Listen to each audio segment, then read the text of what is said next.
नमस्कार, बहुत स्वागत है आप सभी का। मैं हूं आपके साथ नैना यादव, लेकर हाजिर हूं हमारा खास शो पूछता है इंडिया। बात हम कर रहे हैं आज मिडिल ईस्ट के तनाव की। उम्मीद की जा रही है कि मिडिल ईस्ट का ये तनाव जल्द ही खत्म हो, क्योंकि पाकिस्तान में इस्लामाबाद में शांति वार्ता चल रही है। लेकिन समझिए, पाकिस्तान में मिडिल ईस्ट जंग की शांति वार्ता के लिए टेबल सजी है, लेकिन खुद उससे आतंकिस्तान के अपने शहर में, अपने देश में आतंकियों के पनाहगार शाहबाज मुनीर और उनकी चौधरीगिरी भी अब निकलती हुई नजर आती है, क्योंकि ईरान अपनी शर्तों से एक कदम भी पीछे हटने को तैयार फिलहाल नजर नहीं आता। दूसरी तरफ अमेरिका ईरान की पूरी शर्तों पर मुहर लगाने से क्लियर कट इनकार कर रहा है, लेकिन पाकिस्तान खुद मुंह मियां मिट्ठू बनता हुआ नजर आता है। जी हां, ऐसा क्यों? दरअसल इस्लामाबाद में अमेरिका और ईरान के बीच में शांति वार्ता तो जारी है। पाकिस्तान के प्रधानमंत्री शहबाज शरीफ से ईरान के प्रतिनिधिमंडल ने मुलाकात भी की और इसके बाद अमेरिकी प्रतिनिधिमंडल ने पाकिस्तान के पीएम शहबाज शरीफ से बातचीत की। अब ईरान का दावा है कि अमेरिका ने बैठक से पहले ही लेबनान पर सीज फायर करने और ईरान की फ्रीज संपत्तियों को रिलीज करने पर सहमति जता दी है, लेकिन अमेरिका ने अभी किसी भी शर्तों को मानने से क्लियर कट इनकार कर दिया है। इस बीच खबर है कि ईरान ने पाकिस्तान को कड़ी चेतावनी भी दी है। ईरान की ओर से कहा गया है कि अगर अमेरिका अपने वादों से पीछे हटता है तो उसके लिए पाकिस्तान को जिम्मेदार माना जाएगा। बातचीत के बीच में प्रेशर पॉलिटिक्स भी शुरू हो गई है। पाकिस्तान का सऊदी अरब के साथ में रक्षा समझौता, इसके तहत एक देश पर हमला, दोनों देशों पर हमला माना जाना है और इसके तहत पाकिस्तानी सेना की जो यूनिट है सऊदी अरब के किंग अब्दुल अजीज एयरबेस पर पहुंच भी चुकी है। वहीं ईरान ने अमेरिका को कड़ी चेतावनी दे दी।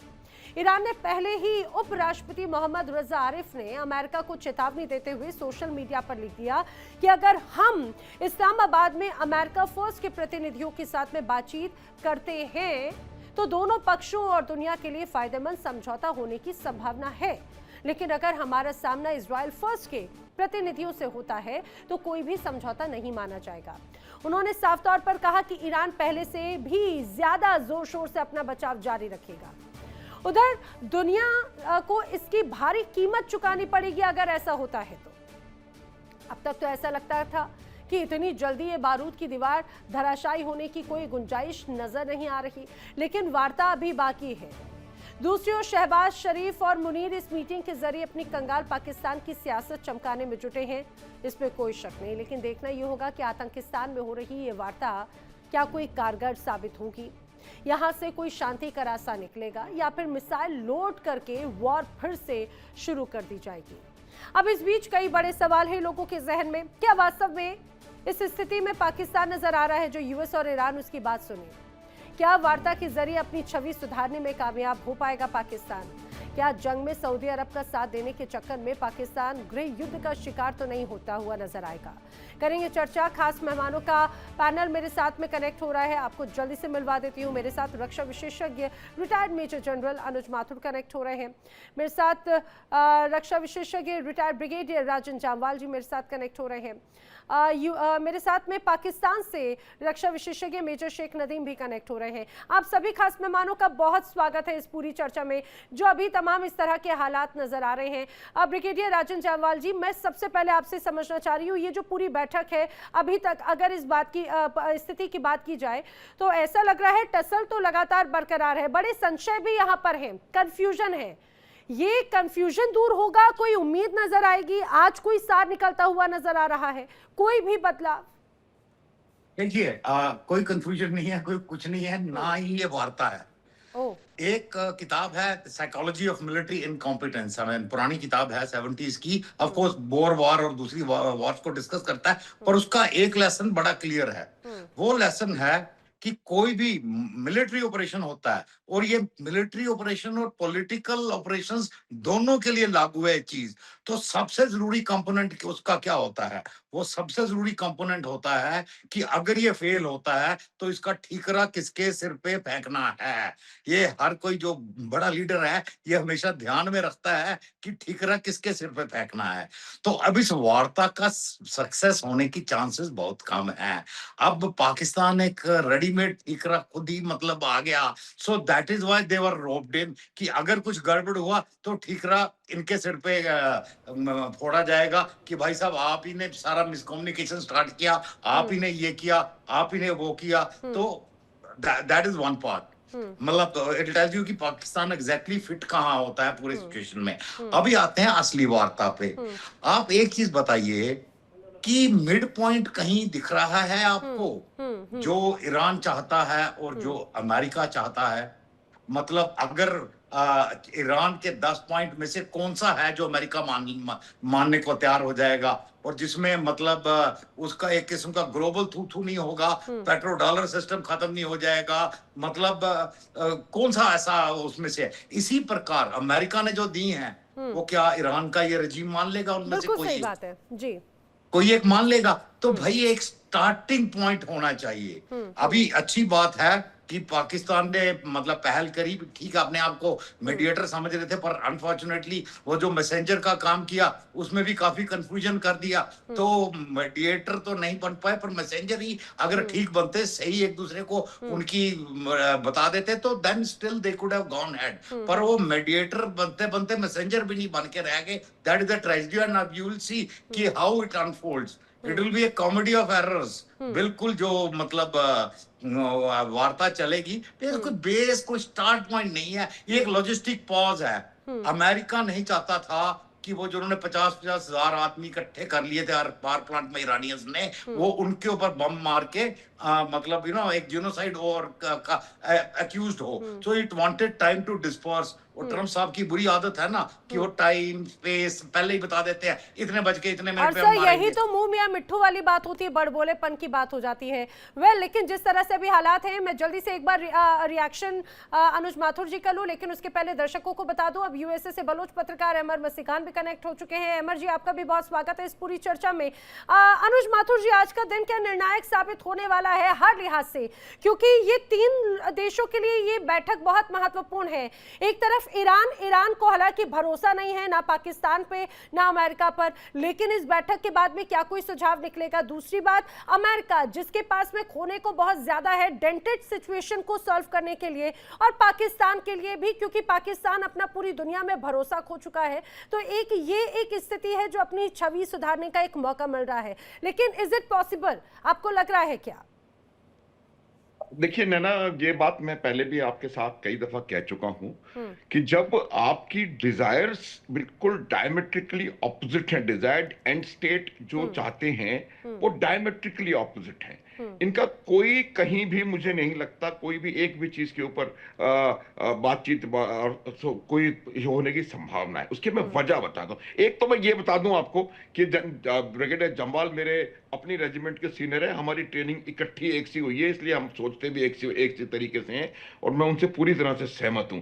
देखिए, मैं आपको इतना बताना चाहता हूं कि अमेरिका का अगर एक भी शर्त इन्होंने इसमें से मानी, खास करके ऐसी शर्तें जो कि आप तमाम यहां से अपने बेसिस उठा करके ले जाएंगे वेस्ट एशिया से, अगर ये वो चले गए वेस्ट एशिया छोड़ करके, तो उनकी इकोनॉमिक कैटास्ट्रोफी, डिजास्टर नहीं, it will B an economic catastrophe for America. और जो उनका जो डी डॉलराइजेशन है उसके प्रोसेस इतने तेजी से शुरू हो जाएगा, और अमेरिका जो है वैसे ही परेशान है, और ये और हो गया तो वो बिल्कुल, तो किसी कीमत पे नैना इस बात को नहीं माना जाएगा। मैं सिर्फ इसलिए एक दो बातें हाईलाइट कर रहा हूं ताकि ये पता पड़े कि क्यों समस्या आने की संभावना है। दूसरी बात जो है, अब आप देखिए किस प्रकार से लगातार ईरान से मैसेजिंग हो रही है, किस प्रकार से मुस्तफा खामनेई के मैसेजेस जो हैं वो उनको रिले करे जा रहे हैं, उनकी जो टीम है कि इस चीज पे बातचीत नहीं होगी, उस चीज पे बातचीत नहीं होगी। तो कहीं ना कहीं मुझे थोड़ा सा विरोधाभास ईरान के अपने अपने जो लीडरशिप, करंट लीडरशिप है, डिस्पेंसेशन है, उसमें लग रहा है। आज की तारीख में ईरान जो है वो मेरे हिसाब से काफी हद तक क्या, लगभग पूरी तरह से आईआरजीसी के चंगुल में है, और आईआरजीसी कहीं ना कहीं इस बात को नहीं चाहती कि कुछ भी बात मानी जाए, खास करके स्ट्रेट ऑफ हॉर्मुज पे। स्ट्रेट ऑफ हॉर्मुज एक, ये बात कई दफा हो चुकी है कि एक बहुत फ्री इंटरनेशनल वाटरवे है, जिसको कोई भी कंट्री को हक नहीं है उसको रोक करके और उसके ऊपर इस तरह से बंदिशें लगा देने का। तो ये 2-4 चीजें जो होंगी, तो मुझे लगता है कि मैं चाहता हूँ इसका कोई नतीजा निकले। मैं चाहता हूँ कम से कम ये हो कि भाई हम अपने सीज़ फायर को एक्सटेंड कर रहे हैं और अगली मीटिंग हम यहाँ करेंगे, तो ये बहुत बड़ी बात होगी। पूरी दुनिया चाहती है कि ये यहाँ पर शांति हो और इससे आगे लेकिन इसमें जो एक अदृश्य खिलाड़ी जिसकी बात मैं पहले भी कर रहा था, वो है चीन। और अदृश्य खिलाड़ी चीन है, और ये सारा जो ड्रामा और इसकी जो डिजाइनिंग हुई है ना इस पूरे एपिसोड की, उसका जो उसकी जो स्क्रिप्ट है वो पेचिंग में बनी है। और जहां तक उस स्क्रिप्ट का सवाल है, देखिए अभी कुछ दिनों के बाद संभावना है, एक सेकंड नैना, एक सेकंड, कि ट्रंप साहब संभावना है कि वो जाकर के शी जिनपिंग से मिलेंगे और वहां पर क्या बातचीत होगी। तो दोनों देश जो हैं अपने आप को एक और ज्यादा पोजीशन ऑफ स्ट्रेंथ में लाने की कोशिश में हैं। और ये कहीं ना कहीं चीन का मुद्दा था कि वो ये धमका सके, बता सके अमेरिका को कि लुक, हमने हमारी वजह से हम ये काम करवा पाए और आपको और इसको। तो ये जो पूरा एपिसोड है, इसकी स्क्रिप्ट राइटिंग चाइना में हो रही है। हाँ, ये यानी कि कहा जाए कि सर स्क्रिप्ट चाहे अमेरिका से आए या चाइना से आए, हमेशा बाहर कॉपी पेस्ट ही हो जाती है।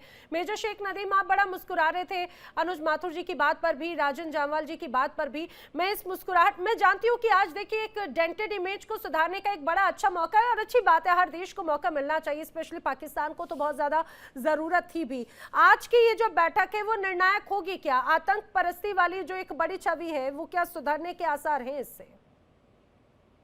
जी बिल्कुल, मेरे हिसाब से मेरी अपनी साथी राय है, मेरे दोनों रिस्पेक्टेड सीनियर्स यहाँ बैठे हुए हैं, तो मेरी राय ये कि 95% चांसेस हैं कि इंशाल्लाह ताला ये जो नेगोशिएशन है और ये मीडिएशन है और ये जो call of the brutal end of this war है वो इंशाल्लाह हो जाएगी और कल तक आपको उसका रिजल्ट भी मिल जाएगा। उसके 2-3 इंडिकेटर्स हैं। एक इंडिकेटर तो देखिए सबसे बड़ी कि जेडी वैंस साहब यहाँ पर आए हैं, ये अमेरिका का वाइस प्रेसिडेंट है, दुनिया का दूसरा इंपॉर्टेंट आदमी है और वो यहाँ तक पहुंच गया है, इतने घंटों के सफर करके आपने देखा है। तो वो ऐसे नहीं आया है और ये बहुत सी चीजें मैं पहले भी बयान करता रहूँ, रुपिंदर मेरी बात पे सहमत होंगे कि देखिए ओमान के अंदर इनके 80% पॉइंट्स के ऊपर तो एग्रीमेंट हो चुका है। अब कुछ एडिशनल पॉइंट्स हैं, वो एडिशनल पॉइंट्स मैं आपको बता देता हूँ कि 4 डिमांड ईरान की तरफ से हैं, 4 ही डिमांड अमेरिका की तरफ से। जो पहले आप बात कर रहे हैं वो सारी डिमांडों का भी कोई वो सेकेंडरी डिमांड्स तो हो सकती है, जैसे 10 नुकाती आप कह रहे हैं, कोई 15 नुकाती, व्हाटएवर। अभी जो डिमांड्स हैं ईरान की, 4 डिमांड्स है। ईरान ये कह रहा है कि जनाब and conclusive and permanent end to this war और साथ ही विड्रॉल, यहाँ से आप चले जाएं। नंबर 2 वो कहता है कि हमारी लिफ्टिंग ऑफ द सैंक्शंस, हमारी जो सैंक्शंस है उनको आप लिफ्ट कर दें, ये उनकी दूसरी डिमांड है। थर्ड, एश्योरेंस दें, ठीक है, कि दोबारा ईरान के ऊपर अटैक नहीं होगी, ये उनकी तीसरी डिमांड है। चौथी उनकी रेड लाइन के साथ उन्होंने दी हुई है, जो लिस्ट दी है, उसमें उन्होंने कहा है कि जी हम बैलिस्टिक मिसाइल जो है वो मीडियम रेंज की बैलिस्टिक मिसाइल से हम विड्रॉ नहीं करेंगे। ये 4 इनकी हो गई, 4 अमेरिका ने दी है, बाकी सारी पे उनकी जो प्रोस एंड कॉन्स है वो चेक हो चुके हैं। ये जो लिस्ट है ना, सुनिए ये जो लिस्ट है ना, ये तो लिस्ट पे चर्चा बहुत पहले से होती रही है। अमेरिका अपनी शर्त बताता रहा, ईरान अपनी शर्त बताता रहा है, लेकिन सबसे महत्वपूर्ण बात है कि शर्तों पर ही तो बात नहीं बन पा रही थी और अभी भी बड़े संशय और कंफ्यूजन की स्थिति है। सुनिए जरा, क्योंकि पहले अचानक से खबर इस्लामाबाद से ये आई कि जो सीज्ड प्रॉपर्टीज हैं, जो उनकी संपत्ति है, उसको रिलीव करने के लिए अमेरिका तैयार हो गया। जल्दी से कंडेम कर दिया व्हाइट हाउस ने इस खबर को कि भाई इस्लामाबाद से ये झूठी खबर सामने आ गई। राइटर्स ने गलत खबर दी है, पाकिस्तान ने मीडिया ने कोट नहीं किया, राइटर्स की खबर थी और गलत खबर दी है उन्होंने। इस मौके के ऊपर ऐसी बहुत सारी खबरें आ रही हैं, आपको पता है, स्पॉयलर्स हैं। करने के लिए तो पूरी वहां पे तो पूरे वर्ल्ड से बड़े अलग-अलग ऑर्गेनाइजेशंस पहुंचे हैं ना। हाँ, जो भी है, तो उन्होंने गलत खबर दी ना, रॉयटर्स ने, उनकी अथॉरिटी है, उन्होंने वहां से, उनकी सोर्स है, उन्होंने दी और वो गलत है। और आपने देखा अमेरिका ने फॉरवर्ड की तरफ। मैंने आपको बताया कि अब ये मसला नहीं है कि जी ये असल जो कॉन्क्रीट है वो 4 उनके 4 अमेरिका की 4 डिमांड मैं आपको बता दूं क्या है। अमेरिका ये कहता है कि जनाब आप जो है ये एरिया के अंदर हुर्मुज़ को ओपन कर दें unconditionally, number 1 without toll. Number 2 वो कहते हैं कि जो प्रॉक्सीज है आपके इस रीजन के अंदर वो नो मोर प्रॉक्सीज, ठीक है, नंबर 2 डिमांड। नंबर 3 उनका ये है कि जी आपका बैलिस्टिक मिसाइल प्रोग्राम उसको कैप कर दे, बंद कर दे, ये हम बर्दाश्त नहीं करेंगे। ये उनकी जो अमेरिका की तरफ से जो है वो ये तीसरी डिमांड है। ठीक है सर, और लेकिन वो ये ये डिमांड चाहते हैं मुझे कि लगता है डिमांड हर एक देश की अपनी अपनी तो जरूर है, लेकिन वही तो मध्यस्थता नहीं बन पा रही है। वेल, पाकिस्तान से एक और पत्रकार जवाद खान भी कनेक्ट हो चुके हैं यहाँ पर। अनुज माथुर जी शायद कुछ रिएक्ट करना चाह रहे हैं। Sir, quick reaction please. मैं नैना आधे मिनट में आपको बताऊंगा। जो मेन उनकी जो डिमांड है वो न्यूक्लियर उसको लेकर के है। अमेरिका की दूसरी उनकी डिमांड जो बिल्कुल कहते हैं किसी भी कीमत पे आप एनरिचमेंट नहीं कर सकते, और जो एनरिच जो आपका वो है यूरेनियम 1000 पाउंड वो वापस आप हमें दे दीजिए या किसी और जगह जमा कराइए। ये एक बहुत इंपॉर्टेंट इशू है जो कहीं ना कहीं जाकर के फंसेगा।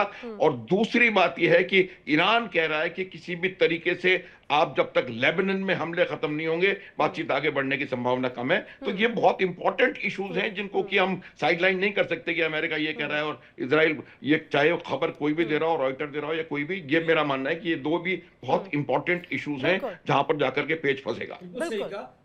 एनरिचमेंट पे बात हो चुकी है सर पहले ही ओमान में, न्यूक्लियर पे बात हो चुकी है। ठीक है, लबनान का मसला ऐसा नहीं है, ये फ्लेक्सिबल है। ये अमेरिका खुद अभी 14 को उनको बुला रहा है, इजराइल भी आ रहा है। वो तो उम्मीद है, असल में हमने उनको कन्विंस ये कर रहे हैं। लिस्ट तो सबकी लंबी है दोनों की, बट वी आर ट्राइंग के जो प्राइमरी और एक प्रियोरिटी लिस्ट बन जाए। ठीक है, और प्राइमरी और सेकेंडरी में ये कैटेगरी में डिवाइड हो जाए और उसके ऊपर उनकी बात की जाए। अभी तक ईरान ने तमाम कंडीशनों को पर एक्सेप्टेंस शो की है। उन्होंने कहा है कि जी बिल्कुल ठीक है। उन्होंने लेकिन कहा है कि बैलिस्टिक मिसाइल पर हमारा लेकिन मेजर शेख नदीम, अगर आप कह रहे हैं कि पहले बातचीत हो चुकी है, पहले बातचीत तो हुई लेकिन बातचीत का कोई सार नहीं निकला ना, सबसे महत्वपूर्ण बात तो ये हो जाती है। लेकिन अहमद मसीकान जी, अब बार बार ईरान कह रहा है कि उसको भरोसा नहीं है अमेरिका पर। इवन अब तो सवाल खड़े होने लगे, पाकिस्तान की जनता भी बार बार ये कह रही है कि अरे दूसरों के मसले सुलझा रहे हैं, हमारे मसले भी हाथों हाथ सुलझा दो। बलूचिस्तान का, खैबर पख्तूनख्वा का मसला भी हाथों हाथ क्यों ना सुलझा दिया जाए। जी, आपका बहुत शुक्रिया, नमस्कार। देखें, ये जो कुछ भी बातचीत हो रहा है इस्लामाबाद में, दरअसल ये अमरीकियों की सरेंडर के टर्म्स डिसाइड हो रहे हैं। अमेरिकन हार गए हैं ये जंग, ईरानी अवाम जीत चुके हैं। और ये जो कुछ भी मुज़ाकरात हो रहे हैं ये सिर्फ जो अमेरिकन टर्म्स ऑफ सरेंडर के ऊपर बात हो रही है। ईरान इन तमाम मुज़ाकरात में हावी रहा है। उन्होंने इनको 2 घंटे तक वेट कराया। उन्होंने ईरान ने जवाब नहीं दिया कि हम आएंगे या नहीं आएंगे, और ये मौसूफ यहाँ पर 2 घंटे तक बैठे रहे। फिर फाइनली ईरान ने कहा ठीक है हम बात करेंगे। तो ईरान के जो कुछ प्री कंडीशंस थे वो भी अमेरिकन मान गए हैं। एक प्री कंडीशन ये था कि लेबनान में आप सीज फायर करेंगे, इजराइल उस तरफ जा रहा है, मान गया है। तो दूसरी तरफ जो इनके फंड्स थे $6 अरब कतर बैंक में, वो रिलीज करने के लिए वो अमेरिका मान गया है। और जहाँ तक ये स्ट्रेट ऑफ होर्मुज की बात है वो भी मान गया है। यहाँ सिर्फ ट्रंप साहब की जो आदत है कि वो कह रहे हैं नहीं आधा हमें भी दें। वो नहीं कह रहे हैं कि आप टोल ना लगाएं, वो कह रहे हैं टोल बेशक लगाएं लेकिन आधा टोल हमें दे। तो देखें, मैं आपसे एक अर्ज करता हूँ, हमें जाहिर है कि ये जो हुकूमत पाकिस्तान में है वो अवामी हुकूमत तो है नहीं, वो तो फौज की हुकूमत है। हमें तो फौजी हुकूमत कहीं पर भी हो हमें तो पसंद नहीं है। और ये जो भी उनके पार्लियामेंट है लेकिन जमहूरियत तो नहीं है, ये सबको पता है। वो फॉर्म 47 की पार्लियामेंट है जो हारी हुई गवर्नमेंट है उसको लाए हुए। लेकिन इन तमाम चीज के बावजूद देखें उनको क्रेडिट जाता है कि उन्होंने ये काम किया और इसके अच्छे नतायज शायद निकलेंगे। जो बात है क्रेडिट वाली वो हमें जहाँ पे भी हो तो हम देंगे। आपका शुक्रिया। नहीं, लेकिन मैं ये जानना चाह रही हूँ कि क्या उम्मीद ये समझ में आ रही है कि अगर दूसरे देशों की तबाही पर अगर शांति वार्ता की बात है, अपने घर पे भी शांति आ पाएगी क्या? अपने घर इन द सेंस पाकिस्तान के अंदर खैबर पख्तूनख्वा या बलूचिस्तान जैसे प्रांतों में। आ रही हूँ जवाब, इसके बाद आप ही की तरफ आ रही हूँ। अहमद मस्तिकान जी 20 सेकंड्स में जवाब दीजिएगा प्लीज। जी हाँ, तो अब ये मसला है ना कि ये हमारे पंजाबी जिहादी मुसलमान जो है ये दोगलापन करते हैं ना जी। एक तरफ इनको कश्मीर का रोना होता है, इनको फलस्तीन का रोना होता है, और दूसरी तरफ ये जो है हमारे बलोचों का खून बहाते हैं और हमारे लिए कहते हैं कि हम हार्ड स्टेट पॉलिसी करेंगे। इनकी जुबान के आप जो है हमसे 10 नस्ल तक भी नहीं जीत सकते हैं। किस किस्म की घटिया किस्म की जुबान ये इस्तेमाल करते हैं दूसरे कौम के लिए। हमारा अपना कौमी एक शनाख्त है, उसको इज्जत देने के बजाय अंग्रेज ने भी ये कहा था कि बलोचों को इज्जत दें। और ये आसिम मुनीर जो जलंधर के पता नहीं कौन से सड़क से उठ के आया है, वो आके हमें कहता है कि तुम जो हो हमसे 10 नस्ल तक भी नहीं मुकाबला कर सकते हो। घटिया किस्म का जनरल है। नहीं, मुझे लग रहा है कि अब अगर मौका मिला है बदलाव का तो शायद बदलाव जरूर होगा, और यही उम्मीद शायद जवाद खान, मुझे लगता है कि जो बलूचिस्तानी या खैबर पख्तूनख्वा के लोग हैं, अब उनके मन में एक उम्मीद जाग रही है कि अगर दूसरे घरों की या फिर दूसरे देशों की जो परिस्थितियां उसे सुलझाने में बड़ी भूमिका निभा रहा है पाकिस्तान, तो अपनी छवि भी सुधारेगा अपनों के प्रति, थोड़ा स्नेह दिखाकर या उनके साथ न्याय करके। बिस्मिल्लाहिर्रहमानिर्रहीम, अस्सलाम वालेकुम जी। कैसी उम्मीद करता हूँ आप सब खैरियत से होंगे। आज बड़ा खास दिन है बिल्कुल, और पाकिस्तान में तो बड़ी जो है वो पाकिस्तानी अवाम और पाकिस्तान के लिए एक बड़ा खास दिन है। और जो मातम है वो मैं देख रहा हूँ पिछले दिनों से, वो हमारे पड़ोस में लगा हुआ है और बड़े जोर से लगा हुआ है। तो हम दुख ही कर सकते हैं, अफसोस ही कर सकते हैं। अफगानिस्तान की बात कर रहे हैं, इराक की बात कर रहे हैं या चाइना की बात कर रहे हैं? मैं हिंदुस्तान की बात कर रहा हूँ, जो मदरलैंड है ना उसकी बात कर रहा हूँ। वहाँ पे मातम हो रहा है, मैं मदरलैंड की बात कर रहा हूँ। खुश रहने के लिए ख्याल अच्छा है। देखिए ये कभी कभी दावत का जिन्हें मौका मिल जाए, जब आज उन्हें ऐसे ही लगता है कि भाई हर दिन दावत है। कोई नहीं, प्लीज टू बी कंटिन्यू। जी ख्याल तो मेरे बड़े बहुत अच्छे हैं, मजीद तो सुन लीजिए। चलिए बोलिए। आप लोगों को चाहिए ना कि खिते के अंदर अगर अमन हो रहा है तो उसको सपोर्ट करना चाहिए। मगर यहाँ पर आपने अपने ही प्रोग्राम में ये बात भी छेड़ दी कि जो मस्तिखार साहब मेरे ख्याल से बलोचिस्तान से बिठाए हुए हैं या कहाँ से, मुझे नहीं पता। तो इससे पहले ही मेरे ख्याल से बातचीत हो चुकी है। उनको बार बार आप इस चीज़ पे लेके आ रही है कि वो पाकिस्तान के खिलाफ बात करें, बलोचिस्तान के खिलाफ बात करें, खैबर पख्तूनख्वा के ऊपर बात करें। लेकिन अगर मैंने कुछ नाजायज बात कही हो तो बताइए। देखिए इंडिया डेली 24/7 अब आपकी स्मार्ट टीवी पर। इंडिया डेली मौजूद है सभी डिजिटल प्लेटफॉर्म पर लाइव और लगातार। इंडिया डेली 24/7 हर दिन राष्ट्र को समर्पित।